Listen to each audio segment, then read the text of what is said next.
Boy, do I have a hack for you that's gonna be a game changer when it comes to microwaving all your goodies. You know I love to save you time and money. Let's say you were in a hurry or you needed to microwave 2 things at the same time because you wanted them done at the exact same time, but the problem is you cannot fit that many items inside of your microwave. There's only so much space here for this to rotate. We got this bowl, let's say I had something really yummy in there, and then I got a plate of goodies. Well, the problem is this is gonna bang around, so I have a solution for you. Grab yourself a mug. Yep, grab yourself a good old coffee mug, obviously microwave safe. Take your other bowl or the other item that you need to heat up simultaneously, and voila.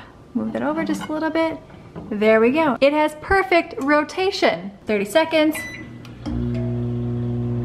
Who knew a simple coffee mug could do all of that? Now, if you're looking for some additional food kitchen hacks, click the video on screen now and in the description box below, and I will see you, my friend, in the next one.